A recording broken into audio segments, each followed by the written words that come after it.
So I hate to say these words at you, chat, but we're going to watch a video by Land Bible now, because apparently they've moved on from posting memes to Facebook and talking about WWE to actually doing political content. So this was on the Land Bible Stories channel. You can go and view the full video in your description, should you wish to do so.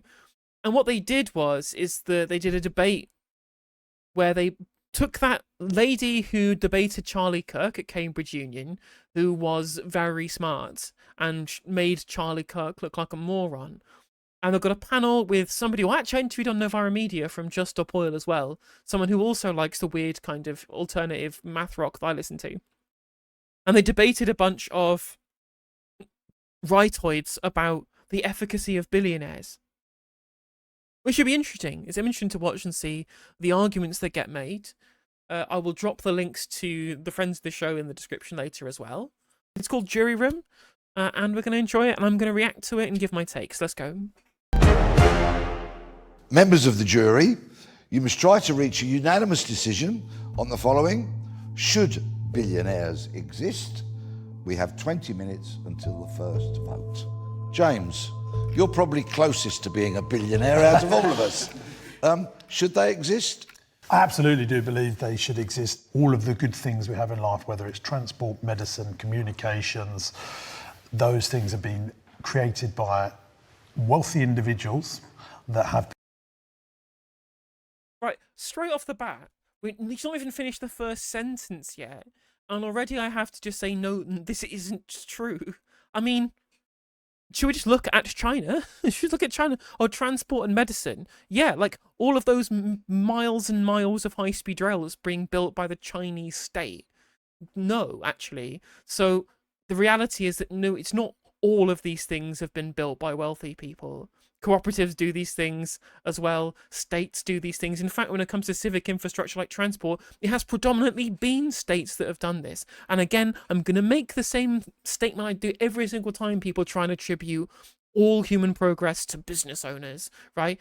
Even if you, like I do, don't like command economies, you don't like the Soviet Union, the fact that under an entirely state-owned economy, the economy grew 700%, they took what were peasant farmers and sent them into space in 40 years, that proves to you that for these things to happen, you do not need private businesses. Maybe it's better, maybe it isn't. I'm willing to have that discussion. But to say that this is uniquely downwind of wealthy individuals is complete nonsense. It is just factually untrue.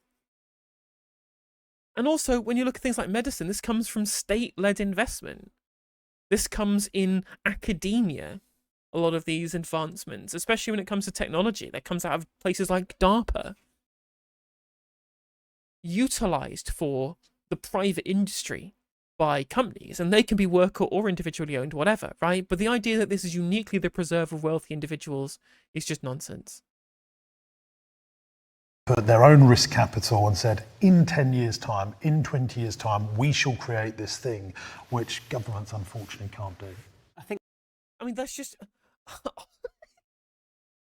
That's so wrong. It's just literally completely incorrect. Or governments can't do this, despite the fact that the examples he used were things that predominantly, historically, have been done by governments.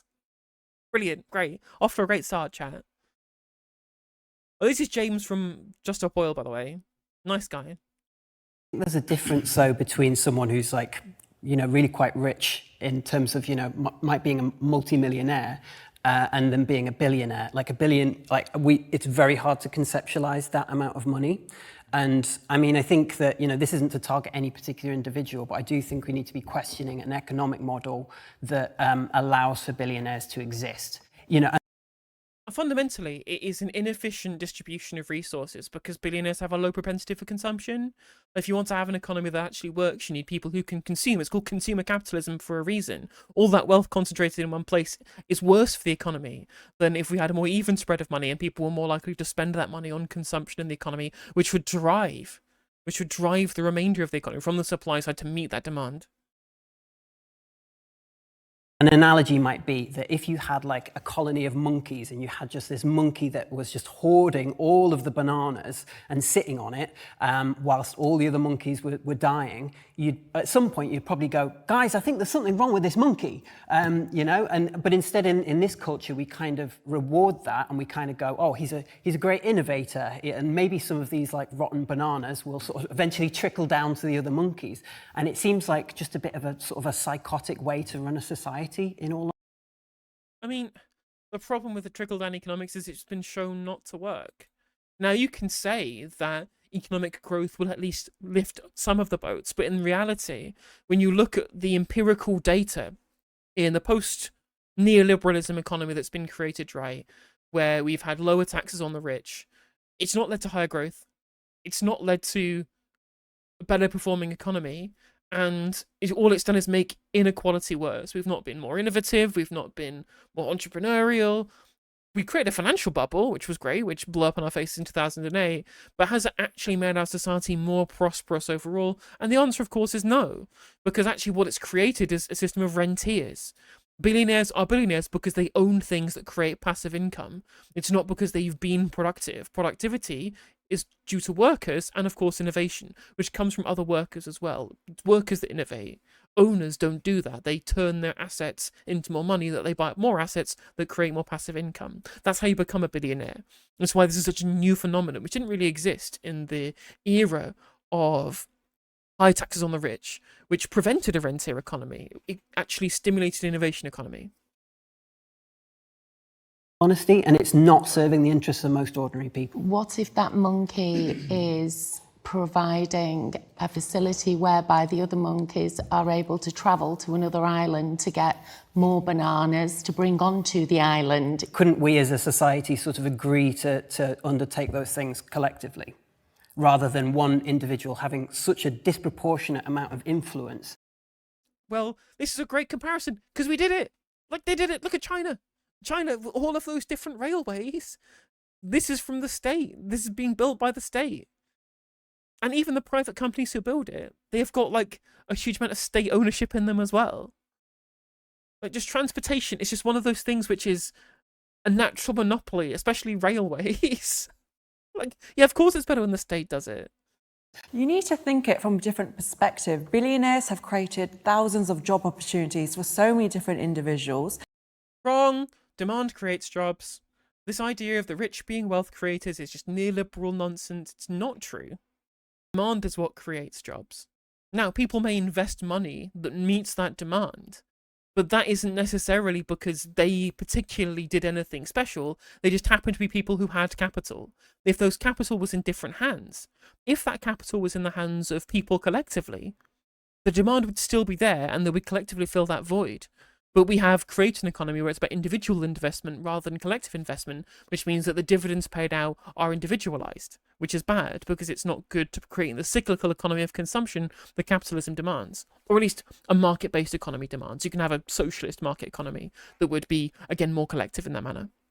Also worth looking back at the Gilded Age, the economy collapsed because of the extraordinary hoarding of wealth, which was only possible because of monopoly control of key assets and resources. Exactly, 100%, 100%. Donated millions to public health campaigns. They only have the ability to donate millions to public health campaigns because they have so much money to begin with. If they were taxed at appropriate levels, if that money was distributed more equally, and again, those people were also taxed too, those public health campaigns could be funded by everyone's decision collectively. There'll be far more input from everybody who stands to gain from that campaign. It'll be spent at the whims of society at large, rather than the whims of a single individual. Why should that one person get to decide how that public health campaign operates? If it's for the good of society, why should society should be the one who makes that decision? And instead of punishing people from the top, we need to raise the bottom. So providing better wages, job opportunities for young. Yeah, those wages will come out of the surplus value that would otherwise be taken by those billionaires who exist and who are rich enough because wages are too low. Every penny that goes into the net worth of a billionaire is extracted from the surplus value of the workers who they employ, who are the productive ones who actually create the wealth of society. You are arguing for fewer billionaires. I agree. Have higher wages. I'm a trade unionist. I want wages to be higher. But you're out here saying, well, billionaires aren't the problem. It's just we need to increase wages. I'm like, yeah, the wages are low because the billionaires have all the fucking money. Put two and two together. This is how capitalism works. There is a certain amount of revenue that is generated from a productive process. And then that will get divided between those who did the labor to engage in that process and those who own the capital that was necessary for that process to take place in the first place.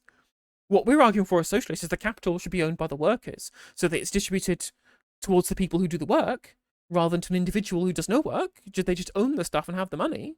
You're arguing that we should pay more workers. Well, that level of money that's coming in for that productive process, that's not changing.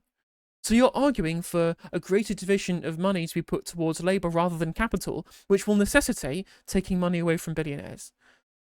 Again, just trying to engage with people who don't know basics of like how production happens.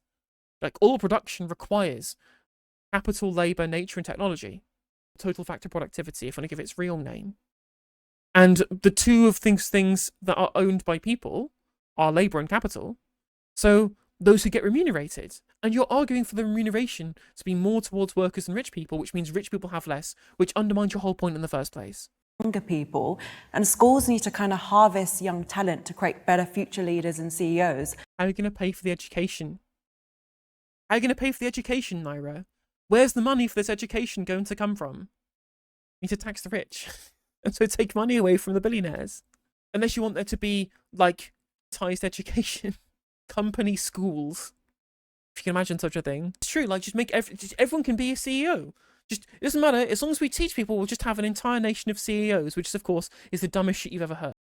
So instead of punishing successful rich people, we need to encourage more people to become like that, really. I think that there's an even... Well, no, because there's a finite amount of resources. Understand that you can maximize how you turn resources into commodities, right? So the number of commodities isn't necessarily fixed.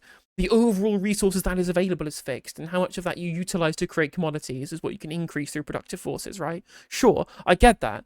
But again, like, if you want to have more people who have money, you have to take that away from people who currently have all of the money.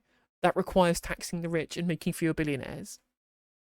More pressing point here, which is that we are entering a state of political crisis, right? During which the interests of individuals who are vying for controlling interest not only in their own company, but in democratic affairs, is causing the unnecessary intervention of people who, like, wouldn't necessarily otherwise have so much skin in the game. So, for example, we have Elon Musk buying Twitter, entering the White House, J.K. Rowling in the UK helping to pass legislation. Whether or not you agree or disagree is completely irrelevant, right? It's about whether or not you want more or less accountability checks on the decisions made that affect you, which is why I think that we should have, like, less influence of people with such extreme capacity to do harm to, like, democratic accountability mechanism. I think capitalism isn't necessarily an evil. I'm not saying capitalism is terrible, but because we do need people who do jobs and produce workers, and, like, for instance, take a simple thing like the water system. We need water, so you need people like entrepreneurs and organizations to move in and spend money on pipes and employ people. Right, okay. Again, I'm a socialist. I believe in replacing capitalism with socialism, right? But I'm going to put on my devil's advocate liberal capitalist hat here and think that, okay, you believe that there is a role for private business, for privately owned rather than collectively owned businesses within an economy. Let's just assume that that's true as a devil's advocate position, right? Is the one business within a liberal capitalist model that we know has failed in private ownership, that we know 100% that literally everyone in society agrees is a giant, massive, gaping failure of private ownership. Obviously, it's the water companies, right? Again, it's a natural monopoly. They have no incentive to invest in new pipes because they get paid either way. Because you can't not drink water. It's a captive market. If there is one argument that capitalism is terrible in certain sectors, it's the water sector. Honestly, chat. That's a great idea. Why did no one ever think to get private capital to upgrade our water system? It's crazy. We have not built a new reservoir since 1992 in this country. 1992. Need people to be able to see their work ethic and excel. Like, that is good capitalism. And again, he's trying to describe markets, not capitalism. So it's really important to understand the difference, right? You can have a work ethic, you can aspire to be productive, you can be a good, productive member of society. But what's different between socialism and capitalism is the ownership model. So if you have a firm where one person owns all the shares, or a consortium owns the shares, or the shares are owned by absentee people who are not people who work in the company, that's capitalism, because it's private ownership of the means of production. It's private ownership of capital. The people who do the work within that company, they can work as well as they want, right? But a certain portion of what they earn will be taken by shareholders in surplus value, dividends or profits. Under a socialist model, the people within that firm, they own it themselves collectively. So all of the profit is either reinvested into the company, or it is paid out in wages to the people who work, because they are productive. Owners are not productive. Workers are productive. That's the difference, right? So it's not necessarily unique to capitalism that there is incentive people to work harder. Under socialism, as you get a direct monetary benefit from the hard work that you do, because that dividend will get paid out back to you as a worker who owns the company, that also incentivizes this. So that's not specific to capitalism. What fails is when we get to billionaires, their influence over society to, for instance, like Elon Musk, to get into the White House and say, I think we should do this and this and this. You're giving so much power to a very small amount of people, which gives them an unnatural influence over all people. And I think when we live in democracy and in a place where we're looking to enable everyone to prosper, actually giving people such power over because of money, I think is it's problematic. Not because of that, Chris. It's because of evidence of their past achievements. I mean, this is just not true. The idea that Elon Musk has past achievements, his only achievement is being an angel investor. His only achievement is being a marketer. He marketed some products well, he invested at the right time in certain companies, and then he gets to turn America into a fascist hellscape by helping Donald Trump to get elected and turning Twitter into a Nazi bar, right? Like, that isn't past achievements that's worth actually paying any attention to. And the priest was right. Like, these people have undue influence, not just on society through democracy, but on the economy. One of the failures of Thatcherism is this idea that, well, if we just give people a little bit of the property in society to own individually, that will make everyone have a stake. But of course, the extra buying power that the rich have when you cut their taxes, which is what Thatcher did, means that they have more ability and leverage in the market to be able to subsume the assets of everybody else. And that's why we have right now a situation where a very tiny oligarchy owns all the assets and everybody else owns very, very little. Like, the middle class did own some of that wealth for the kind of post-Thatcherite period, which is why they supported it for so long. But in the post kind of pandemic period where it was all consolidated, now the middle class are losing their assets as well. And that's the reality of the power that the rich have to shape markets and societies and democracies in their own interests. And that's a really key point. It's not just a democratic that the rich have, which of course they do, and it's very great in terms of the media ownership, in terms of political lobbying and donations, for example. But the way that they can shape markets, even in absence of a government, is also a problem too. Actually say, lots of people say they're going to do things based on theory, but those people have done stuff, and there's fact that they've done it. They've got through political people in terms of everyone's got a different view, a different opinion, nothing gets done. And everything that we have as human beings, that whether it's electric cars, which is good for climate change, there's no way governments would have got that over the line. Apart from China, like, every single time that this guy makes an argument in favor of private business doing something, just go, well, China does it. Communist China, state-owned companies doing things that you say can only be done by private firms. Like, just the China button. I'm just going to press the China button every time he says that private business is the only answer to doing these things.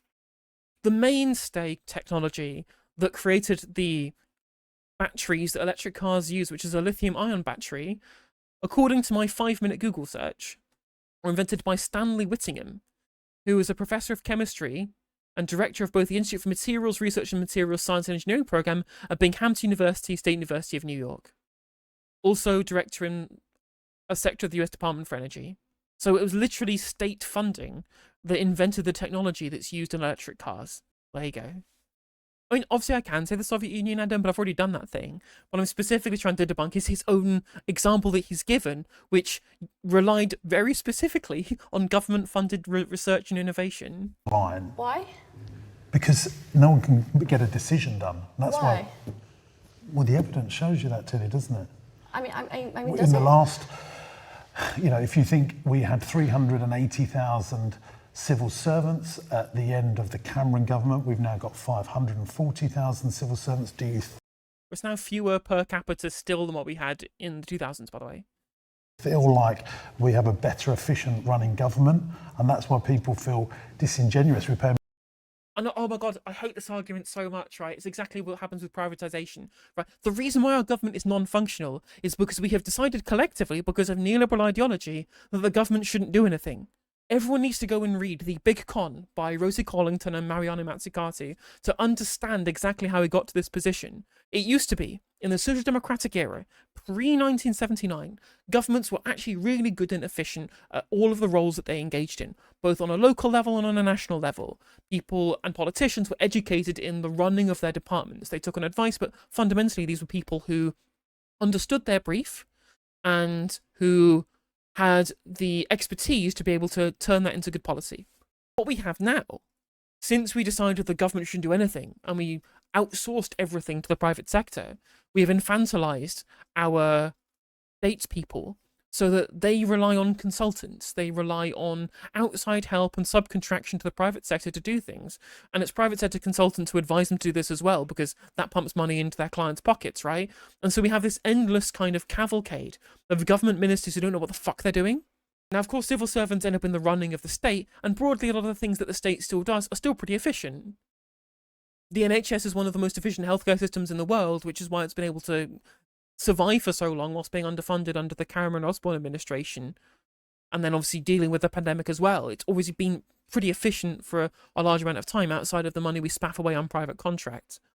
But broadly, the issue that we have in terms of our ministers especially is that so much government business, it goes through layers and layers and layers of consultancy bureaucracy before we actually get decisions, because government ministers have forgotten what it means to govern, which they used to have back when we all collectively agreed that the government should have a role in some sectors. And now, essentially, the groupthink, especially politically within the political media classes, is that government can't do anything. It's bad when it does things. It's naturally inefficient, which historically just hasn't been true when we had government ministers who knew what their remit was and didn't have to get Deloitte to tell them what to do. More tax than ever before, and we haven't really moved forward. We're getting a smaller economy that's. No, we have a bigger economy. We've not had an actual recession outside of the pandemic since 2008. The issue is that it's in too few hands. And again, the reason why our taxes are higher than they've ever been is because we have an aging population. And that will happen. You have to spend more on social infrastructure if you have a larger cohort of people who don't work because they're too old. And that's fine. I'm happy to pay more taxes to make sure that old people can live fulfilling lives. I just wish that a lot of these older people who had retired, at least had that same perspective when it came to young people, which we'll come to later in the stream. And again, what he's talking about here is the overall tax take as a percentage of GDP. The actual highest tax bracket is way, way lower now than it used to be in the 60s, for example. Not growing at the level, and that's why risk capital, these billionaires, put their money and their innovation and their brain into things to create things to move. It's not the billionaires that do the creation. What do you think, Elon Musk personally designed Tesla cars? I mean, he did the Cybertruck and it was a gigantic fucking mess, but the actual cars that are popular, that sell well, that people actually like using, that was designed by engineers that Elon Musk pays. Like, he's a marketer. He's an angel investor. He just owns shit. He doesn't do any actual work. The people who designed the cars are workers, people who get paid salaries, not people who own the things, who have all of the wealth. Move this forward faster. I mean, I think what you're describing to me is ways in which, sure, maybe there's more bureaucracy in government, but there's also more accountability checks. So what you're telling me is things can be done faster by billionaires because it's one person who has a lot of power in society who can do a lot of things. Whether that's good or bad is not relevant to me anyway. It's never Bill one Gates person. Bill Gates has done a lot of good, right? He's injected loads of kids with malaria vaccines. at incredibly high prices because it was specifically Bill Gates that lobbied against the TRIPS waiver because he thought it would undermine intellectual property, because as the CEO of Microsoft, that's where he makes all of his money, by selling intellectual property. As soon as you get rid of IP law, Bill Gates loses all of his fortune, right? So that's why he said, well, we can't undermine IP law on the patent with regards to vaccines for a TRIPS waiver so that the Global South can produce them cheaply at cost to be able to inoculate their population. And that meant that loads of people in the Global South fucking died. Bill Gates is a monster. He's an absolute monster who held the Global South to fucking ransom because he didn't want people to be able to have like non-proprietary access to an operating system. I'm not against injecting kids with malaria vaccines just because he's Bill Gates, right? And I'm this crazy anti-capitalist. He wouldn't have done that on his own. He would have had to have been an individual that had people to want to go and work for him to make all those things happen. I mean, they would have worked for the company whether it was owned individually by Bill Gates or whether it was owned by the workers as well.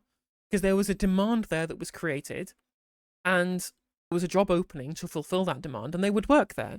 The ownership model of the company that allows a billionaire to happen is irrelevant in this process. It also does mean that he has undue control over like WHO policy, just one person. And it's like, you know, whether he's a nice guy or not is kind of irrelevant. It's just whether one, you know, as Tilly said, is whether one unaccountable person should have control over World Health policy. I don't think that that's that good an idea, to be honest. And exactly, that's true, because Bill Gates, as a private individual, has no incentive to put human social utility over his own pocketbook. And that's the reality of what happened. Bill Gates would lose money if we didn't let people in the Global South die. And so he's like, okay, well, we won't do it then. The Global South people, they can all die. I will keep my IP laws, no TRIPS waiver, blah, blah, blah, blah, blah. And therefore that left us in the position where we had to essentially force this shit through against the whims of this massively powerful and rich individual. If you want to make the genuine argument that Bill Gates maintaining his unearthly levels of wealth is more important than the lives of children in the Global South, be my guest. But I would think that you were a massive arsehole if you did that. I'd think you were, quite frankly, beyond saving if you believe that there was more important for Bill Gates to protect his intellectual property than to save the lives of thousands of people in the Global South. Thank you, Good Globers, for the £5. No one talks about the fact that it's only the poor and middle class whose effective tax rate is highest in Thatcher. Only the super rich pay less tax now. It's true. It's very true. Or even the super rich, just high earners as well. Oxford vaccine state investment developed in the public sector, exploited by the private sector, and wasn't even exploited that much by the private sector. Like AstraZeneca, you know, for all of their faults, because it was publicly and privately funded, they at least said that we're going to make the IP. We're going to not make an IP claim on this for 2 years. I don't think they should have done anything because it was Oxford University, the scientists that did that. But at the very least, AstraZeneca said, we are not going to claim on intellectual property on the AstraZeneca vaccine for 2 years to ensure the pandemic is over by the time that we start raking in the IP money from this. So, you know, credit to them, I guess. But that's why India, I think it was 60% or such, took AstraZeneca as their vaccine rather than Pfizer, which is most of the rest of the West. Let me just double check this. India percentage COVID AstraZeneca vaccine. In India, the AstraZeneca vaccine accounts for approximately 80% of the COVID-19 vaccine doses administered to adults. So the fact that the intellectual property was waived by AstraZeneca on their vaccine, coronavirus, it meant that India, which is not a particularly rich country, it's a lot of people, so it's got a big GDP, but per capita it's quite low, they were able to build and distribute and vaccinate huge numbers of people very quickly and very cheaply, which would not have been the case if the vaccine pattern was entirely at the behest of Bill Gates. I don't think Bill Gates has control over World Health policy. He has an undue influence, very large. The World influence. Health policy is run by a team, a whole organisation, not just one person. That one person But he has might a huge provide, amount of influence in the might WHO. provide influence What's wrong and with money, him but having it's a a huge team influence? Because he has no decision, Yeah, because he's a fucking idiot and he's a monster. What's wrong? What's wrong with Bill Gates having control over health policy? The TRIPS waiver shit. Like, let me just show you. You can read this article in your spare time. It's a good one. How Bill Gates and partners use their clout to control the global COVID response with little oversight.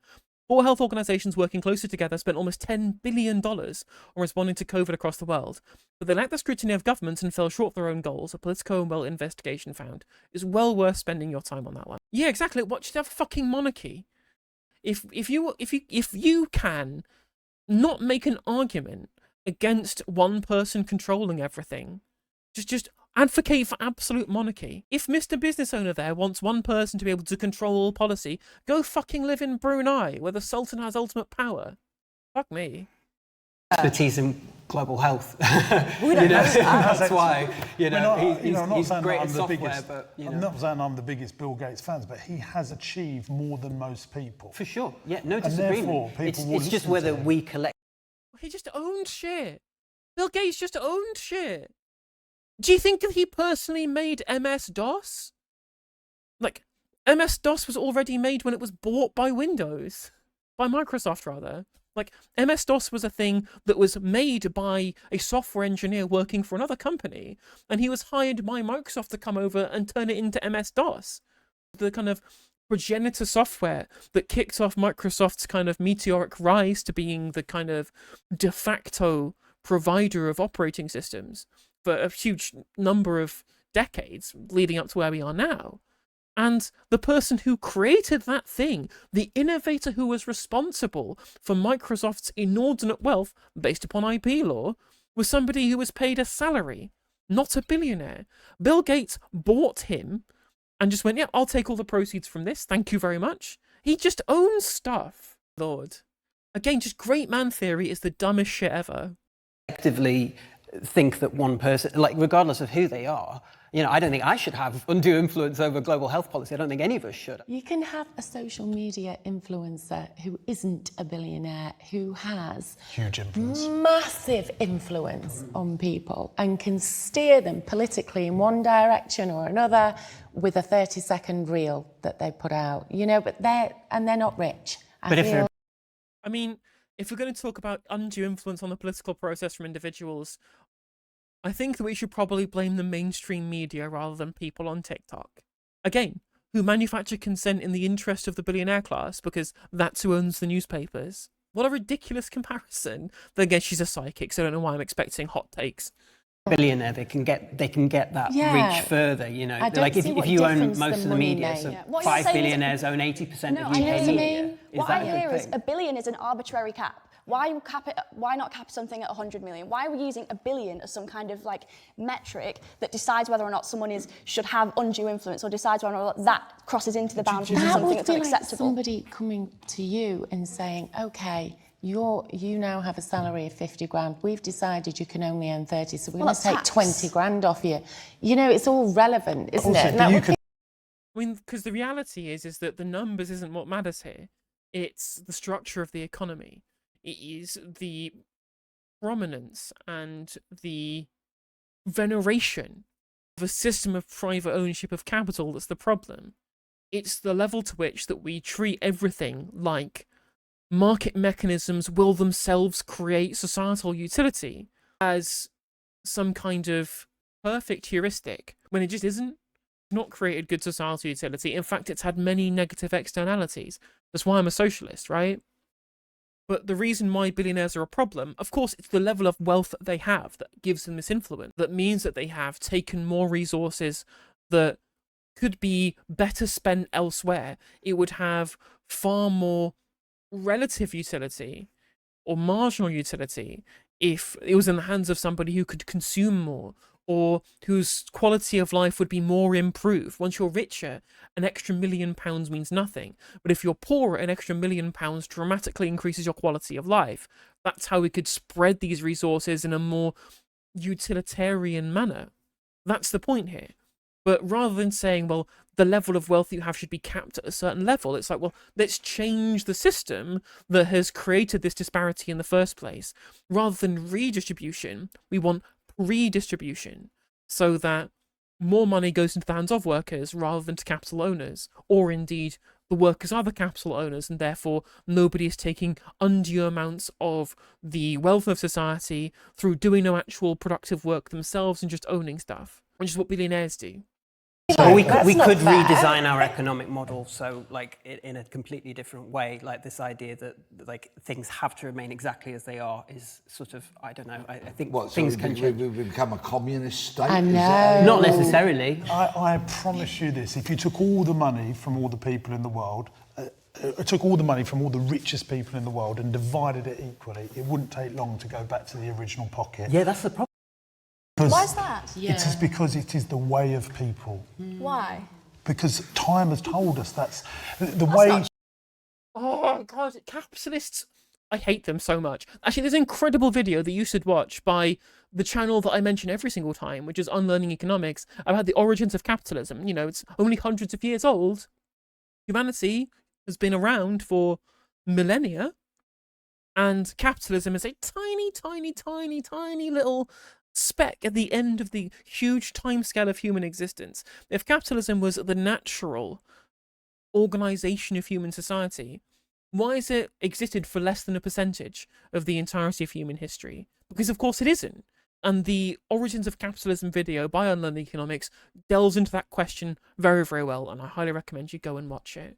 But fundamentally, this idea that humans naturally predispose themselves to capitalism as an economic model is so fundamentally ahistorical that, again, you just have to laugh. You just have to laugh.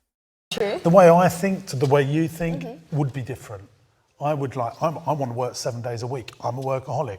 I want to work in the evening. I don't want to go on holiday. I want to create things. I want to borrow millions of pounds, put personal guarantees, put my house on the line. I want to employ lots of people. Other people go, do you know what? I just want to have a nice time and spend time with my family. But go no one on wants to be holidays. in poverty.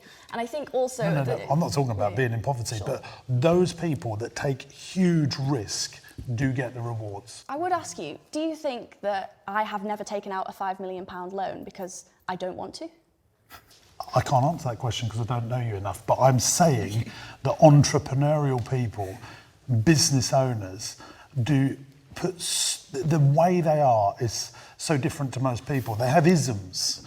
They are, 35% of self-made millionaires in the UK are dyslexic. Why is that? They find different ways to navigate storms, and therefore they end up, because they're doing that, they risk more, they get rewarded more, and then they create stuff, and then they reinvest it and grow and grow and grow and do more and more, and then they get more and more. There's a difference between sort of a multimillionaire and sort of those who are... Again, like, if I'm going to just put my liberal capitalist hat on again, just a devil's advocate for my own positions here, just to respond to what he's saying here. Again, I don't think anyone's necessarily taking umbrage with the idea that if you want to be an entrepreneur, if you've got this vision for a company that you want to create under a liberal capitalist model, then by all means go and do that. But the idea that somehow that means that you should generate so much wealth that society can get warped by how wealthy you are, that's a problem. Even from a liberal capitalist perspective, ensuring that the level to which that we tax people to ensure that even if they do get dividends from taking those risks and from doing investment, it doesn't have a distortionary effect on the economy. And that would be another reason to do so. But of course, there's no reason why we shouldn't have society where people collectively make those risks, which would again pre-distribute the income from those firms to everybody rather than just singular individuals. kind of, creating jobs and reinvesting. But a billionaire is, the wealth is so astronomical. It's more than any one person can ever spend, I've met lots of billionaires and lots of millionaires. They don't have the money in the bank. It is paper money. Yeah. They might say their company is worth 100 million. They might have no money in the bank. I know people. But they can always leverage the assets that they own to be able to take on private debt. That's the whole point. And that's why the level to which that asset and wealth inequality being high is such a problem, because it gives so much more freedom to people who happen to be wealthy than those who are not. And that's a problem. And again, just because they currently have that tied up in assets doesn't mean they can't just sell that and then just live off the dividends from the wealth that they have essentially gained through the extraction of surplus value from the people that they've employed. People that are so wealthy, they've put all of their money, all of their stuff out to work to create more stuff, and they're scrambling around for £1,000 to meet payroll, or they're stressed out how they're going to pay their people, how they're going to pay HMRC. These people take on so much stress that most people just wouldn't do it. Now, I appreciate other people in society have huge amounts of stress as well, but I'm just sort of sticking up for those risk capital creators, and you absolutely need them in your economy because most people won't take that risk to create stuff. My concern is that we're in a system of capitalism that works because, as you were saying, people risk and they push and they take they put their money on the line. Bring and people with them. Yeah, and it can do, but Chris, most of them have got that. The issue that I think is the problem is if we have this ever-increasing disparity of wealth, then there'll be an ever-increasing proportion of people who are disillusioned by the system in place. And that can lead to a kind of decay in society and eventually in the Western world. Civil kind of war, not to be like too dramatic, but if we're having such a disparity of wealth, and you're seeing it growing and growing and growing in economies like America, where you have the uber rich and you're having an ever-increasing proportion of society that are in abject poverty. And if that increases, we'll end up, I think, with a kind of, in a sense, a mass of people going, actually, why are we taking this? This is not fair. We are putting effort in. We're working in jobs that cost us. We're nurses or factory owners, and we are not seeing the level of income that we should be seeing. And this is true. This is true. It's what Gary Stevenson rightly points out. There was a period in society from the Second World War to the dawn of neoliberalism where we had an equal economy. We had high tax rates, which encouraged reinvestment rather than rentierism. And broadly, it was a society where normal people could own a house, could buy a car, could go on holiday, could raise a family on a normal salary. This is an aberration. This is a total aberration across the entirety of human history. Under economic systems, past and present, most of the time, for the vast majority of human existence, it's either been primitive communism, as Marx would describe it, pre-feudalism. And then we've had either feudal, slave, or capitalist states where you have a small concentration of very wealthy people at the top and a huge mass of very, very poor people at the bottom. That period, that social democratic consensus post-Second World War, is the only real time in history where we've had a broader, more equal distribution of wealth, and it's known as the global golden age of capitalism. And it existed in response to the Soviet Union. So there was two routes that went down. Countries either did the New Deal, and they gave an equal share of the pie to people at the top and people at the bottom, at least more so than they have now, and that created the level of prosperity for everybody that made people consent to a capitalist society. And you compare that with Imperial Russia, where you had peasants toiling for nothing with feudal lords at the center.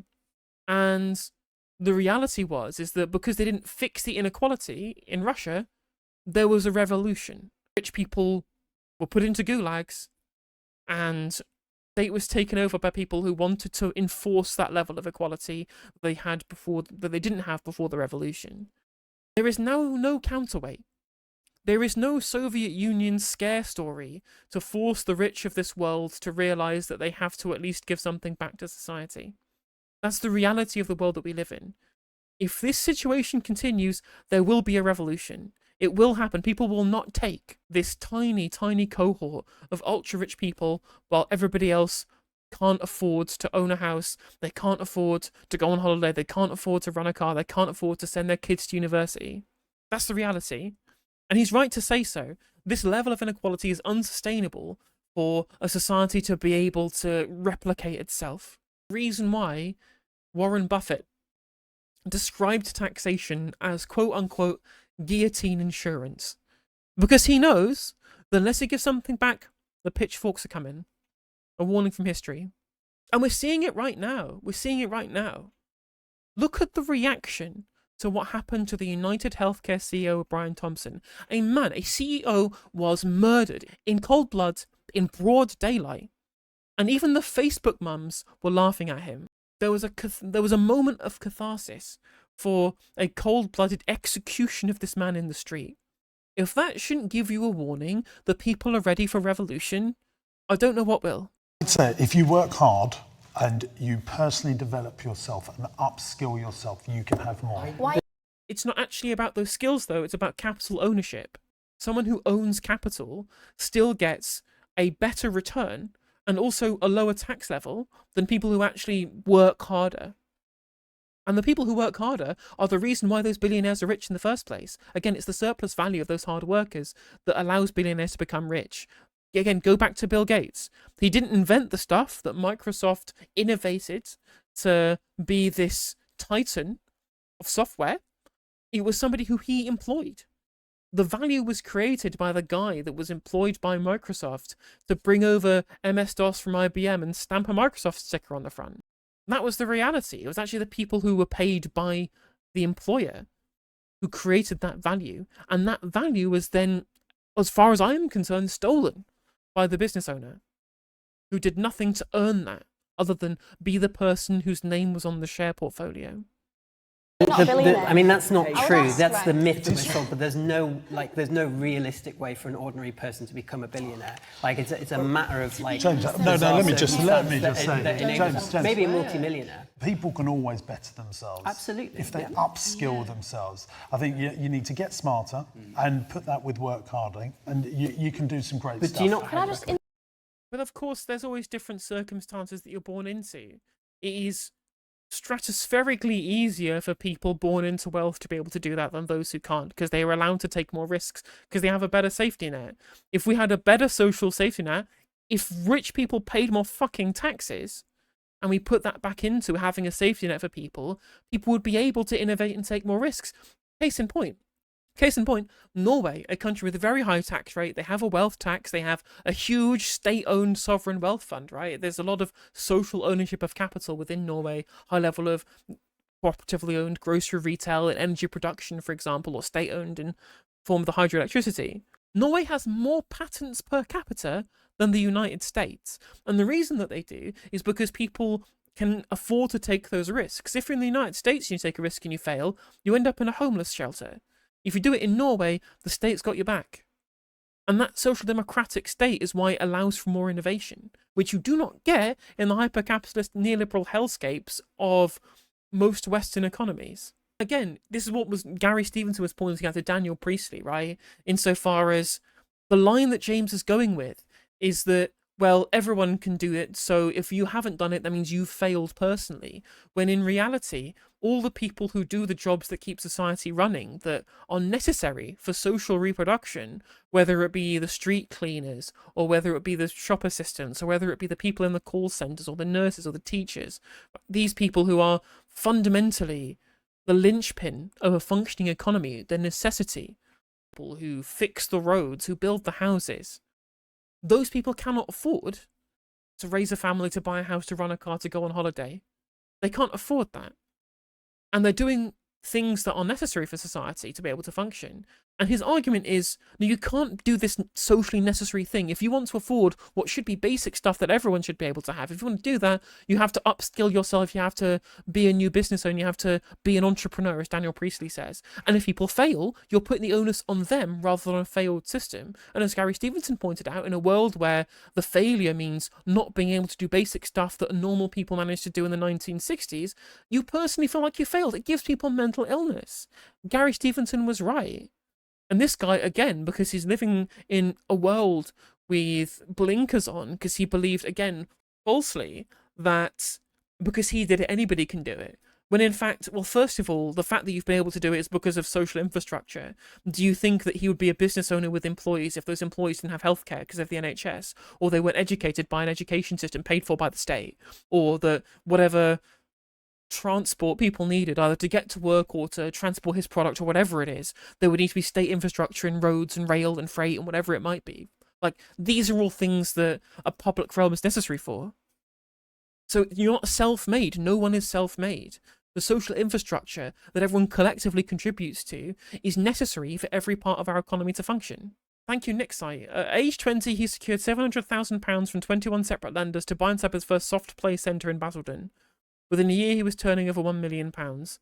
James then quickly established a complementary chain of day nurseries to generate long-term income and grow the business. Again, like, this guy just managed to get a loan, put that into capital, and then he is making money off the work that's being done by the people that he employs, and because he happened to know lenders that were able to do that. Like, what work does he do other than just have money? interject and say, I mean, firstly, I look forward to your next $1 billion venture insofar as you can always bet yourself, right? But let's just take a guess. Maybe it's lower, maybe it's higher. Let's say your net worth is £5 million. Elon Musk is almost 100,000 times richer than you. What we're arguing in this debate is not whether or not people should be wealthy. It's whether or not people should have such a degree of skin in the game that someone's like compounding interest alone generates enough wealth for them not only to have such controlling interest in their own company, but also in the affairs of democracy. I would say that it puts us in a state of political emergency insofar as that is true. I think most people can decide. We're lucky in this country and in the Western world, I don't like Elon Musk or I like Elon Musk. Does he really affect your life day to day, Tilly? There's a fascist takeover in the United States of America. They might invade fucking Mexico and Greenland. He's currently negotiating with Vladimir Putin and giving him everything he fucking wants because Elon Musk was able to buy the fucking election. Whole consequences for the future of humanity depends on the fucking president of the United States currently completely defunding their green energy program to be able to massively ramp up their level of fossil fuel productions, which could collapse the fucking atmosphere. The whole of humanity could be destroyed by decisions made by this fucking administration. This man is so fucking stupid, chat. Oh my fucking god, I'm going to lose my bloody mind. And breathe. People died because Doge defunded weather protections, literally. Cuts to US aid is going to kill like millions of children in the global south, right? Elon Musk is uniquely responsible for the deaths of millions of children. They're cuts towards things like investment in research for things like cancer, Meals on Wheels, feeding children. The man is just like a psychotic mass-murdering monster. You only destabilise the entire globe. If you don't like it, you can leave. Quite literally, everybody in the world, every single person alive at time of recording is going to feel the consequences of Elon Musk's decisions. He turned off Starlink fucking satellites that were assisting the Ukrainian military in their defense of the country. How can this man be so stupid? How can he be so insulated from the real world? Well, of course, because he's rich. Of course, he's insulated from the real world. Don't know why I asked. He owns Twitter.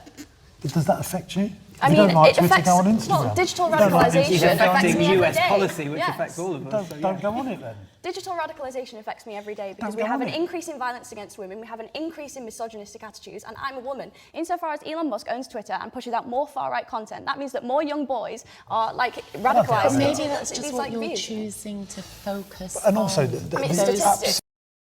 You can't just, like, not focus on the Nazi takeover of America. Or if you just ignore the collapse of the global climate, just ignore all of the dead people in the global south, just ignore the fact that the climate's going to be completely destabilized, just ignore all of the things that's happening as authoritarian purges happen in the United States. You just ignore it. Just ignore these things are literally impossible to ignore. Oh god, these people are so dumb. So stupid. Like, honestly, I'm beyond trying to engage with these people rationally. I'm just going to call them stupid now. But again, she is a psychic, as has been pointed out here, so she is already very stupid. Statistics and their Statistics I'll give you another reality. statistic. Let me just give you one more choose. statistic. Most wealth is created in generation 1 and it's gone by generation 4. But there's a great saying, clogs to clogs in 3 generations. First generation builds it, second generation maintains it, third generation loses it. Modern financial tools such as trusts, professional wealth managers, and diversified investments make it easier to preserve wealth than in the past. That is true, right? Because we've only really had, three or four, we've only had that many generations of capitalism. You know? Like, the modern capitalism certainly doesn't really go much further than those fourth generations. So we're not going to know how that affects a modern capitalist economy. And I think, Thomas Powell, you're really, really correct to point out that if you just put everything into a blind trust that pays out dividends and then the people inherit that blind trust, then they will maintain that wealth, because it is the passive income from that wealth that is the problem here. Because it just means that people born into those who have wealth that generates passive income can live off of that passive income forever. That's a really important point, actually, yeah. Which is why inheritance tax is very important. Go back over that. Most people build it, then lose it, and it just goes round in a What, cycle. you're saying Donald Trump's going to lose all his money? I mean, he's bankrupted himself a lot. Yeah, He's still rich. wouldn't be the first time.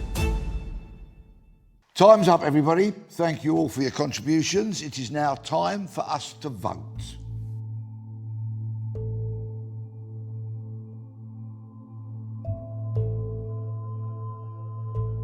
The influence of billionaires is bound to get worse insofar as we don't address income inequality. And that's something that I'm extremely passionate about. I think during times of political emergency, we should look at who has the most power and who facilitates decision making. And that should always be in the hands of a government. People who are against autocracies should also be against billionaires. I mean, she seemed to be the only person here who actually had good arguments that she was bringing to the table. Basically, this whole debate should have just been Matey Boy CEO, soft play area owner versus Tilly.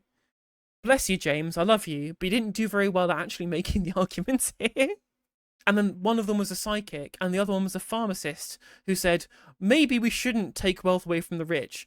What we actually should do instead is take wealth away from the rich. And I was just like, well, she doesn't know what she's talking about. So the only people who made salient points here, really, were Tilly and this guy. They weren't salient because they were correct, because it was basically all made up, but at the very least it was something that was ideological that could be argued against. Whereas most people here were just like, well, maybe things should be different, and that was their contribution. We could have had this whole debate replaced with CEO James versus Tilly. Respect James. I think that obviously he's worked hard. I think he's quite funny, and he brings a lot of good humour to the conversation. We have a final 15 minutes to try and reach a unanimous decision. And to pick up where we left off, Tilly, I was going to ask you for an example of Elon Musk posting something misogynistic on X. I think there's maybe two components to this. The first one is, and this is not, I will answer the second, like the main claim that you're trying to push, right? Which is that I should give an example. But before I do that, I'll say that I actually don't need to give an example to prove the point, which is that someone who has such a controlling interest in a social media company and also their own agenda, which is obviously right-wing to some capacity, again, whether you agree with that or not necessarily relevant, I don't think that that's a good thing, because he controls the way in which we operate the algorithms. So even if he never says anything misogynistic, there is a proven increase in misogynistic language on the app. So I think there's that. Secondly, which is to address the example, Elon Musk is a proponent of a few things, mainly like this great replacement theory to do with white nationalism. White nationalism is an inherently misogynistic movement because of the fact that women are upheld as pedestals, white women specifically, upheld as pedestals that represent a nation. And women who represent a nation should have certain requirements. And he cares very much about women who make babies. And if women don't make babies, their value decreases. And he's often said things to this nature. I mean, the thing is, she's obviously very correct here. I think that her grounding of her positions here is spot on. I agree with her. I do think we're doing a better argument to go with a lot of the conspiratorial racist stuff. Like, you're going to go with great replacement? Brilliant, I agree with you. But you stick that into the anti-Semitic nature of these arguments. Because not only have these been boosted by Twitter explicitly, especially given we've seen Elon Musk's AI can call itself Mecha Hitler, true story. On top of that, you can quite literally point to an explicit Elon Musk tweet where he says someone is completely correct, talking about Jewish people importing other cultures to try and make America less white. He explicitly endorses anti-Semitic conspiracy theories about Great Replacement. Let me find what it was. That's what it was, yeah. The tweet said, Jewish people engage in dialectical hatred against whites. What was it? Jewish communities have been pushing the exact kind of dialectical hatred against whites that they claim to want people to stop using against them. Whilst it's true, Twitter is more misogynistic, and whilst it's true, the neo-Nazi ideology has this weird fetishization of the use of white women to be able to breed the next generation of other white people. That's a really difficult argument to make to people who are, when you look at this panel, thick. So it's much easier to say, do you think that it's anti-Semitic to say that Jews push dialectical hatred against whites? Because obviously everyone would look at that and go, yeah, that's anti-Semitic, because it is. My point of view, people will vote with their feet and not go to there. And that's the ultimate. Who do you mean? Like, what stakeholder? Well, if people think, people go, well, I don't like what's going on X or whatever the bloody thing's called now, they'll just go, well, and they just go to won't Meta. Yeah. And who owns Meta? Zuckerberg, who's just told people that the workplace is too effeminate. And he's just rolled back a bunch of regulations on Instagram. Well, don't go on Meta then. So have no social media, don't participate in society because billionaires have too much influence on your life. Well. And even then, like, do you think that the attitudes that get shaped by the people who control the algorithms on social media stay on social media? No, of course they don't. The whole world is now on social media. The people who control those algorithms have huge, gigantic, mind-bending influence on the very structure of social interaction in a society, right? Do you think somebody who has imbibed neo-Nazi ideology on Twitter is therefore becoming a normal non-Nazi person when they're offline? No, they take it to their workplace, to their friends, to their family, to wider society. They vote for neo-Nazi politicians, which has a knock-on effect on the remainder of society as well. This is not just confined to twitter.com. Sorry, X, the everything app. Of course it's not. The idea that you can just kind of opt out of dealing with the overall societal effect of what happens when these people have control over these algorithms is so monumentally asinine. But then again, I should expect it from somebody who has essentially been living in a fantasy world for the entire debate up to this point. Well, social media, I use social media from a work point of view for marketing and stuff like that. Oh, I just can't be bothered with all the noise of that stuff. Just ignore it, move on. All right, Fine, read a newspaper. Don't take the train. You know, that's, don't go on a bus. If billionaires do all this stuff, if billionaires like Tilly, central to the infrastructure... Sweetheart, you're going from here to here, you know, that's... Elon Musk and Mark Zuckerberg do not run transport for London. Yeah. That's not anywhere else That's in the not what I UK. said. What I said... No, but you're alluding to Not buses at and all. trains, so it's a fair analogy for me to make. What what I'm saying about is media? your own metric dictates that billionaires have so much influence and that this is a good thing. If this is true, that means that I can't escape the influence of billionaires. No, now we're I arguing just whether it's believe- good or bad. I'm saying it's bad, you're saying it's good. Not all billionaires are walking around doing all that kind of stuff. You know, like they're not there like Elon Musk. They're flying beneath the radar and just getting on. But that doesn't preclude from therefore future having influence. Again, you may be a neo-Nazi who are watching this. Don't know why you're watching my channel, but you may be. Sure.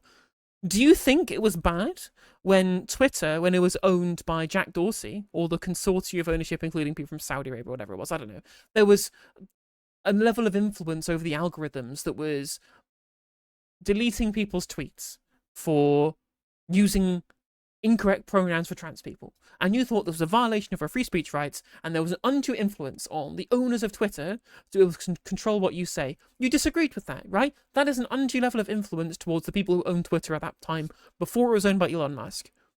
Now, I think it's personally fine to do that. I think that there's far more social ills from spreading neo-Nazi ideology than there is being nice to trans people, right? But I know that there are people who disagree with me. But it's the level of influence that these people have to change society through these algorithms and through these moderation techniques, whatever it might be, that is the problem. It is the level of influence that we take issue with. The poor societal ends, the poor utility that creates, is just an extra meat to that argument when it creates such societal discordance that has been caused by Elon Musk because he's particularly bad. If no billionaire had that power at all, we wouldn't have to worry about the next Elon Musk turning up and immediately ruining fucking potential future humanity by helping elect Donald Trump. With their lives, but should they be I've got a told they great- can't earn a certain amount of money just because of what some other individuals who happen to also be billionaires might do? Also, they don't own money, they make money. You earn money by being productive, by working, by creating wealth in society. You make money by owning shit and getting passive income, which is how billionaires get wealthy. They don't earn that shit. Workers do, and then surplus value gets siphoned off into the pockets of billionaires. That doesn't seem fair. There's a great does little it? quote here. If you don't like where you're at, move, you're not a tree. James, I mean, Obama said, True, I guess I'll just go to Mars. I guess I'll just go to Mars when the world is completely destroyed by climate change because Donald Trump decided to gut all of the environmental programs and massively increase carbon emissions because Elon Musk helped him get elected as president. Or, I guess I'll just leave planet Earth. The fact that these people can't recognize that the repercussions of this are not just global, but historical. I think the arguments haven't been quite elucidated as far as they could have been by the anti-billionaire crowd here, because the ramifications of this Trump presidency are going to be felt for generations, centuries, multiple centuries to come. It's the reality of the power of American unipolarity, unfortunately. I think in one of his statements he said that inequality is the defining issue of our time. And I think trying to get back to the point of should billionaires exist. I'm sure there are some nice billionaires and some nasty billionaires. Yeah. It's whether it is a detriment to society as a whole. And I think that it is. I think that when you give such wealth to certain individuals, it ultimately doesn't trickle down. They often, if a government, for instance, one of the things you said there, giving such wealth to such individuals, no one's giving it to them. They do stuff to get it. But the system is set up so that they have the ability to be able to do that through surplus value from other people. Could be a system where we wouldn't allow them to do that, where it wouldn't be given to them systemically.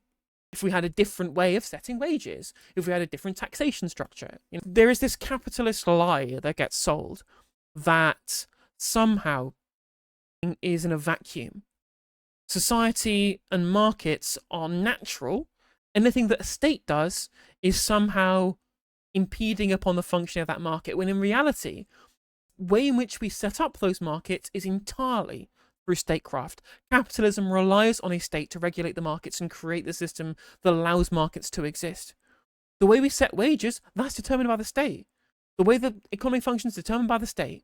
The state is level zero in creating the rest of our economic paradigm. It is the fact that the state is there to facilitate the markets that these people therefore exploit to be able to become wealthy that has given them the money.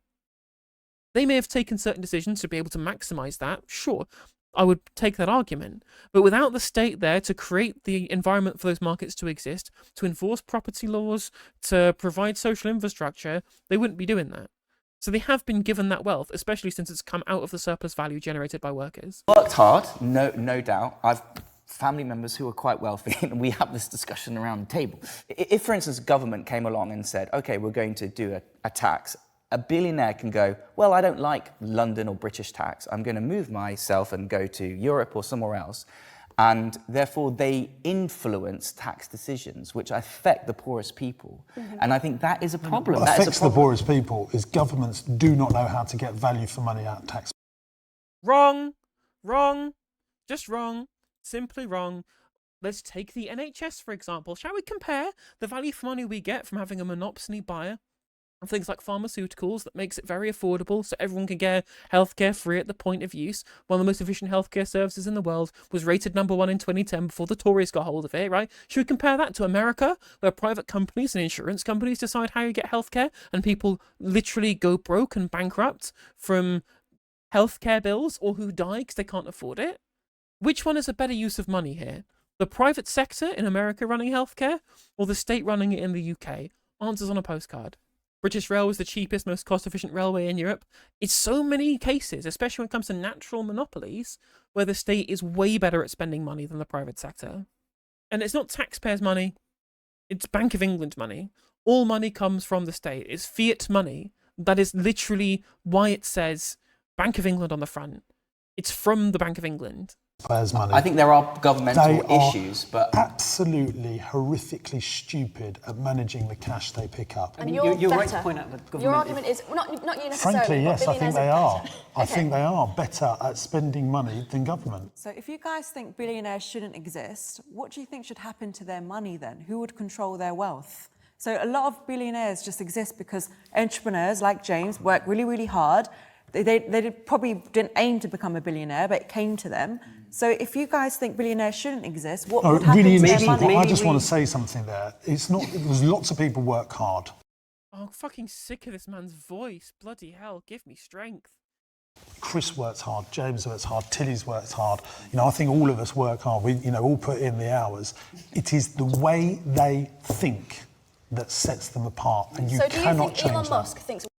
The people you say who work hard cannot afford to have the things that they used to have because all the wealth is owned by the billionaires. That is the fucking point.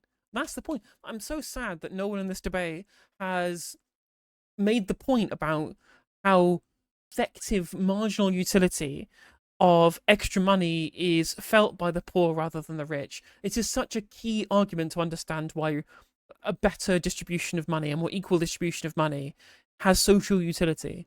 Because it's just obvious, isn't it? It's just obvious that a poor person can spend money better than a rich person because it drastically enhances their quality of life. There is a real plateau, and scientifically proven, in terms of a drop-off point, in terms of the amount of actual revenue and money that you need, where the extra money that you get is very little extra utility, marginally.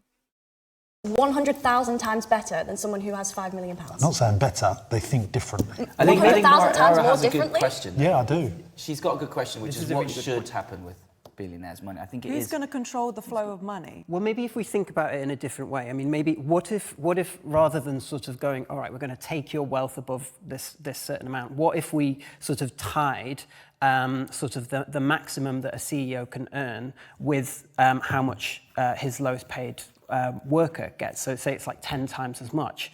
Then we end up, you know, we have greater wealth redistribution. We have more wealth in sort of the lower echelons of society. That's actually good for business because, like, you know, having cash-strapped population is not actually good for business. At the moment, what's happening is we don't have trickle-down economics. We have Hoover-up economics, right? It's the system is currently designed to transfer wealth from those that don't have it to those that do. But they're already paying more tax. I think this is reasonable. It's worth pointing out, though, that CEOs are still employees of a company. Whilst they are, in lots of cases, incredibly rich, they are still people who are employed. Of course, they're bourgeois in terms of their societal position, but fundamentally, they still get paid a salary by the company, and they do a job as a CEO. The issue, of course, is that billionaires, whilst they can be CEOs, you look at Elon Musk, for example, it's the ownership. It's the ownership that's the issue. They get paid for owning rather than doing, rather than working. That's how they amass so much wealth, by owning assets, generating passive income, being able to create more wealth out of existing wealth. So whilst this proposal is part of the Green Party prospectus for government, I support it, having a maximum gap between the highest and lowest paid workers in a company. Fully support that, by the way. More broadly, the issue is in terms of capital ownership. That's what I want to see more equitable, as well as having salaries be more equitable as well. Again, like, Elon Musk is wealthy because he was an angel investor. Elon Musk is wealthy because he happened to buy bits of companies as they were going up, and then the Tesla stock value just skyrocketed because of his marketing genius. Did he actually develop any of the things that Tesla did? Well, no, of course he didn't. Apart from the Cybertruck, which is stupid. Tax than anybody else. No, Actually, no, they're not. Proportionally, they're Actually not. speaking, That's they not pay true. nothing. Prince Excellence, but the answer to James's question is you get rewarded in society for your effectiveness. But you still That's- would get that's you how still it would get happens. rewarded. Well, no, you don't, though. No, you don't get rewarded for your effectiveness. That's just not true. Again, I will go back to Bill Gates. Who was more effective in generating value for Microsoft? Was it Bill A. Gates owning the company, or was it the person who they employed who was able to manipulate DOS to make it for Microsoft? And that software developer who created and innovated the product that they then sold. Like, he was the person who was responsible for Microsoft's rise to prominence. And Bill Gates, just because he owned it, was the person who ended up with all the money. Now, don't get me wrong, the developer was probably paid a good amount, especially at that time within the economy. But that was the key piece of value there, was that product that was innovated by that one worker. That person deserves far more of the dividends paid out by Microsoft than Bill Gates has ever gotten. He's the effective one. Bill Gates just happened to be the person at the right place at the right time owning the stuff that was relevant. Also, a very good point, Airstyle in chat. Elon Musk also only got to be an angel investor because his dad was an emerald mine owner in Zambia. And a bunch of the companies that he was made rich by had government contracts. Very, very good point, Airstyle. Thank you for pointing that out. But they're not more value. An individual is still valuable, whether they... Yeah, but I'm not talking about being everyone's valuable. Yes. People get rewarded for their effectiveness. Why is it unfair, therefore, that a brain surgeon earns 4 times more than a general practicing doctor? Why is that? Because they've upskilled themselves more. Yeah. But this is actually about market distribution. The reason why a brain surgeon owns more is because there's fewer brain surgeons. The supply is lower. If everyone became a brain surgeon tomorrow, the value of the labour would crash through the floor. It's like this idea of which everyone becomes a management consultant. Everyone becomes an electrician. No, that's not how that works. If everyone became all these singular professions, that wouldn't work. It's a distribution thing. And sure, like, You upskill yourself to be in a position where you are more valuable within the labour market because the supply is lower, and supply is usually lower because it requires more work to get there. I'm not saying that isn't untrue, but like the reality is that even in a labour market where people are paid based upon specialisation, which is, I guess, what he's saying when he means effectiveness, the reality is that all of these people, if they are paid a wage, they make less money than people who just own stuff. Again, this guy got rich because he borrowed money from lenders and then put it into a company and then gets paid out in dividends. He doesn't do the work that keeps this nursery system ticking over. It owns the stuff. There's a reason history majors have a lower unemployment rate than ComC grads, because everyone pushed into learning code and there's now a massive surplus. Yeah, and it's why actually the tradies earn a lot of money. It's because more people go to university and we've not invested in the kind of places that you can get upskilled in becoming a tradie, so there's not enough tradies around. They're more rare. I think it's a good argument, and I think you're right. I think there's no perfect system of capitalism. I think the capitalism is probably maybe the best of the systems that we have, because it does mean if you put effort in, you get reward. The question is that always true? And if we ever increasing wealth gap, I'm not sure it is. I think going back to James's... It's also worth pointing out that within a socialist economy, there is still a labour market, if you believe in a marketed socialist economy. Of course, if you believe in a command economy, there wouldn't be. But under the kind of Schweikart model that I've advocated for on stream a lot of times, there is still a labour market. Upskilling yourself still means your labour is worth more within a socialist market economy. The issue, of course, is that there is not the ownership model that allows capitalists to take loads of surplus value to make themselves rich by owning stuff, right? You would get paid more, actually, within a socialist economy if you're a skilled brain surgeon, because in, for example, a private healthcare firm, like a healthcare cooperative, you would also be getting paid dividends out from the profit that was generated by the firm, which wouldn't be going into some absentee owner billionaire person who has done nothing to actually work and grow the company and create the actual product that is being sold by that company. Point about should a CEO get 10 times what his worker get? I think Plato said, to quote Plato, he said, the wealthiest should only have 4 times more than the poorest.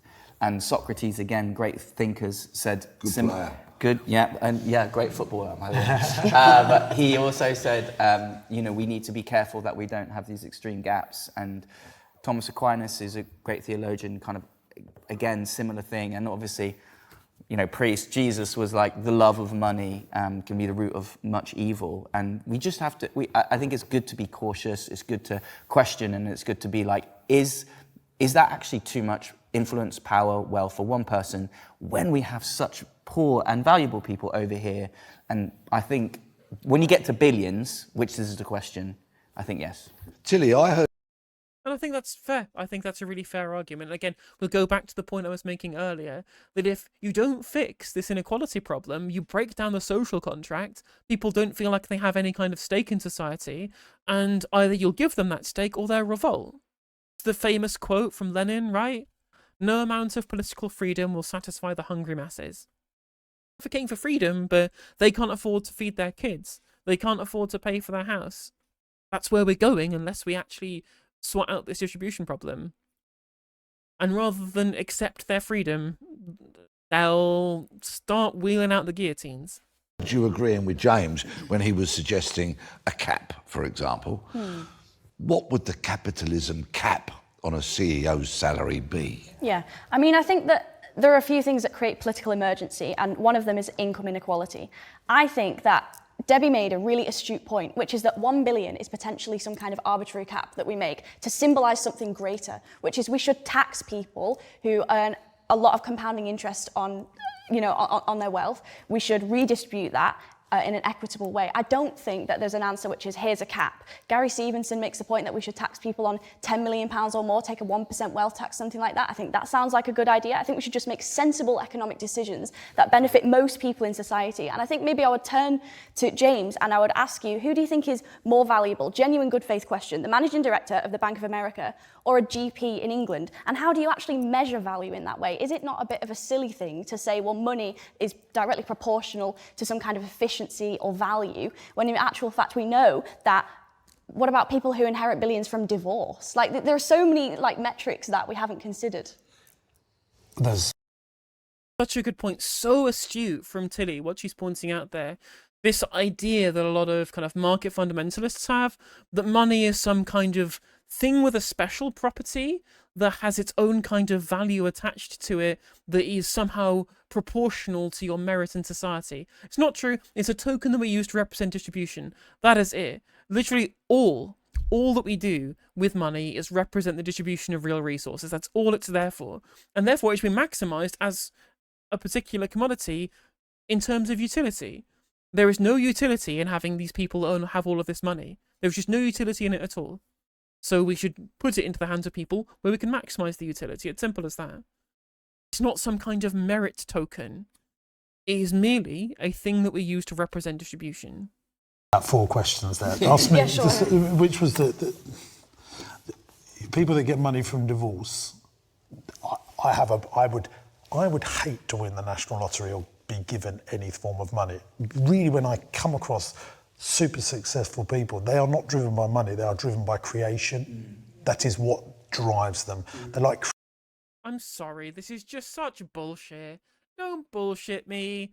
Don't bullshit me. Come on. Maybe I just don't know enough rich people because I'm just a pooro.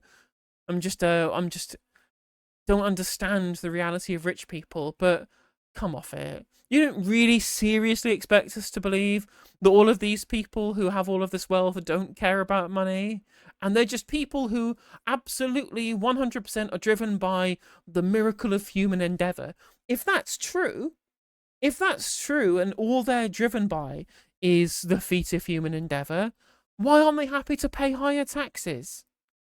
Why don't they, having built the business, just give it to the workers, the people who do the work, right? Like the entertainer has just done, fun fact. Of course, though, the owner is going to get paid off, so he's not given it. It's being sold to the workers. But anyway, right? Like, if all they care about is the miracle of human endeavor, why is it they're so protective of their wealth? Riddle me that. Creating things, bringing teams together, getting stuff done, dealing with a big mission that they feel that government can't solve. Creating jobs. Creating jobs, building effective teams. You know, I love the people I work with. You know, I just really, my team are just amazing. I want to reward. Okay, so pay them more. Increase their wages. Let them unionize. Give them a stake. Give them stock options. Allow them to be co-owners of the business. Oh, you don't want to do that? You don't want to actually make them co-owners and actually reward them? Do you not? Oh, weird, because I thought you were driven by the miracle of human endeavor and not by money. Them, I want to look after them, and that is the, you know, everything that we have that we enjoy, whether it's our smartphones, our ability to get medicine, to travel around the world cheaply than ever before. Whether, James, you might not like that, sorry, but you know, that some of the things that we can do now, I think we are better than we was 100 years ago. We are better than we was 50 years ago, and I mean, in terms of the level to which that regular people can exist in society, no. Sure, I can get cheap consumer electronics. Woo! Can we own houses? Can we be able to afford to raise a family? The basic kind of things of subsistence of life. It's becoming increasingly more difficult for everybody other than the kind of top kind of half of society, and increasingly even smaller than that. Give up the cheap consumer electronics to afford to have a family? Well, me personally, no. I hate kids, but I'm sure there are plenty of people who would. And if I wanted to, right, I wouldn't be able to make that choice because I couldn't afford to. I couldn't afford to have a family even if I wanted one. Whether I had an expensive phone or not. I have quite a nice phone because I used to work for a phone company, so I got it pretty cheap. But whether I had that or not, whether that expense existed or not, that wouldn't have any material impact on my ability to raise a family. I could not afford to have a family right now. I just could not do that because I make below the median wage. That's the simple reality. And that is worse than it was 50 years ago. And again, the same things that he is attributing to capitalism, and maybe there is an argument to say that states throughout this period at least had the ability to be able to invest in the R&D that led to the creation of all these different medicines, all these different innovations through things like DARPA, because of the value that was created by a thriving private sector. I think that I could make a socialist argument in that case. Again, look at Yugoslavia, but regardless, right, even if you do believe in liberal capitalism, it was the function of a state. It was the high levels of taxation. It was the lack of a rentier economy and at least some amount of wealth that was held in common that was able to be invested in the R&D that drove those innovations, which came from state investment. He's arguing as if the state can do nothing correctly and can do nothing of value, which is just fundamentally untrue. You know, if you look at, I mean, I was watching Downton Abbey the other night. I mean, we have moved on a long way from that, from 1920. You should have. Good. I'm glad that the social democratic state that was created post-war by socialist Clement Attlee was able to facilitate that. Thank you, Clement, the socialist, for creating that. Appreciate it. Or indeed the New Deal over in the United States. Of course, FDR was not a socialist, but the New Deal was essentially inevitable because of the threat posed by socialists and communists within American society agitating for a better deal for workers, and because of the international threat of the Soviet Union. So thank you to the Social Democrats and the socialists of the period around the Second World War that created the society that was able to go from Downton Abbey to today. Shame that we took all of those things that we created that was built by the people in the post-war period and we sold it for cheap iPhones, eh? Been working instead of watching that. I bloody love it. I love Downton Abbey. I'm not an economist, but I'm not sure, because there's a difference between, I think, wealth and like standard of living and things like that. So when we say we're improving in society and we're a lot wealthier and wealth is being better displaced among people, I'm not an economist. I don't think that is as true as we might believe. I think there is ever increasing poverty. And I think the standard of living has gone down for a lot of people. In the UK or worldwide? I think worldwide. I think with the UK, what we're seeing is the kind of living wage and also just the standard of living, and at the moment in the UK is problematic, and the poorest of the poor are trapped in cycles of not being able to get out. But we need to educate them better. I think that's how you upskill your. Who's going to fund the education, James? Where are we going to get the money to fund the education? Who's paying for the social programs, James? And again, there is a very easy way of solving poverty, and it is giving money to poor people. Or we can't just spend money to get rid of poverty. You quite literally can. Again, look at the happiest societies in the world. It's Denmark, it's Norway, it's Finland, it's Sweden, it's Iceland. It is the Scandinavian countries who tax high earners, who have more social ownership, who have much better workers' rights, who have very strong trade unions, and who have social infrastructure and high levels of welfare. These are the countries that are the happiest. I wonder why. You can have more. I mean, I think you're proposing what I think is the best of society, and I think that's good and admirable. I think defining the reality of the society is a different thing. Chris, we need to reform the education system to allow people to upskill themselves. What does he think is wrong with education that doesn't allow them to upskill themselves? We have the most educated population that we've ever had. And there's no graduate jobs because it's stupid austerity. Look at America, where they didn't do austerity, and those graduates are getting good jobs now. And it's because we invested in people. Of course, private universities fucking scalp them for huge amounts in student loans, which is bad, right? But imagine if you looked at, I don't know, go back to Denmark here, where education is free, and they actually have a very upskilled population. And they also have a welfare state that gives people the opportunity to, if they fail, to get back on their feet again, which we now do not have in here, and you definitely don't have in the United States. Again, more patents per capita in Norway than in the US. And on top of this, whether these people want to upskill themselves or not, as has been correctly pointed out in chat, we'll still need bin men, we'll still need nurses, we'll still need teachers, we'll still need people on working in call centers. We'll still need people in retail. We'll still need people working the counter at Greg's. Bus drivers. We'll still need train conductors. We'll still need street sweepers. We'll still need people working in construction. We'll still need people who earn below the median wage, because that's how median wages work. And those people will engage in necessary labour to keep society functioning. If they upskill themselves, who's cleaning the toilets? Who's fixing the potholes? Serving you at Pret? And are they going to make enough money to earn how to live? Or are they own personal failures for failing so miserably by being part of the labour backbone of any functioning economy? What they need is trade unions and better wages for the people at the bottom. The people who haven't upskilled themselves should still get a basic level of living that allows them to be able to buy a house and raise a family. Again, which people used to be able to do before we did this whole neoliberalism thing. You know, we're still So do you in the think form of anyone like can be free rich? tuition for Yeah, Does that mean everyone can be rich? No. I think anyone can have more if they want more, if they don't get into the blame game. I mean, I started out balloon modelling. That's really, I used to sell balloons, do balloon modelling, do some magic tricks. I bet you were great at it. Yeah, and I left home when I was very, very young. My mum passed away, literally had to get going. I had to sink or swim, and lots of people have those moments in life, do I sink or do I swim? There are people that think differently that decide to swim, and we need to help those people that are sinking say, how can we help you swim? And that's by not being a cleaner anymore. There'll be no cleaners, and then we'll all die from a disease that was contracted from a dirty telephone box. He is as stupid as a Golga Frincham. There, I said it. Also, welcome in Left of the Box. Everyone go and subscribe to Left on the Box on YouTube. That's an order. I command you to subscribe to Left on the Box chat. Canadian lefty streamer. Who's an excellent artist. Did a great picture of Owen Jones, which I highly recommend you atting Owen Jones and telling him to look at it. That's the better question.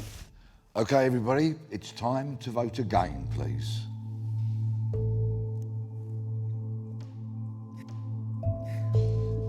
We failed. We didn't all agree. Members of the jury, you were asked, should billionaires exist? You weren't able to reach a unanimous decision, but the majority voted yes. And you'll notice it was the really stupid people who said yes. Again, because their arguments supporting billionaires were so bad. But I could have made a better argument for billionaires than these people. And I don't want billionaires. I think they should be put in the fucking gulag. It's really interesting. I was listening to Tilly. She's obviously really involved in politics, really involved in the zeitgeist of the way people think and feel. Whereas entrepreneurs and business owners are quite stoic. Like they think, well, I will only worry about the things that I personally can change. Well, no, only individually can change. Politics is about change, that you can engage in change, but it's about collective change. And that's the problem. We have created a society where people only think individually and not collectively. That's the problem. It's exactly the same with this Daniel Priestley, Gary Stevenson debate of where you can only change things about yourself. And personally, I'm all about personal improvement. I believe that everybody should aspire to be as good as they can be. I believe in nurturing aspiration, in making society a better place. Wanting to make society better than how you left it with what you can personally do individually. But I also believe in collective action, in collective change, joining political parties, joining trade unions, joining direct action movements to try and make systemic change happen. Because, of course, systemic change is where we created the best time this country's ever seen, which was the post-war period. That came out of, obviously, the disaster of World War II, but Clement Attlee didn't come in here and say we're going to keep the system as it is. He said we're going to create a completely new system, and we're going to have high levels of equality, we're going to have high levels of economic growth, we're going to have high levels of productivity, and we're going to create a welfare state and a national healthcare service, and we're going to make a good society. I mean, it was the best the society has ever existed in this country, and got torn up by Margaret Thatcher. Hey there, if you enjoyed the video, make sure that you like and leave a comment. That helps the video out in the algorithm. If you subscribe and ring the bell, it'll let you know when I go live. I stream every day on YouTube and Twitch. You can also follow all of my socials down in the description. And if you want to support me in a more financial manner, there's a join button for membership. It's just 99p to be a member on YouTube, as well as a Patreon, and there's some merch there as well. And hopefully I'll catch you on the next video. Take care.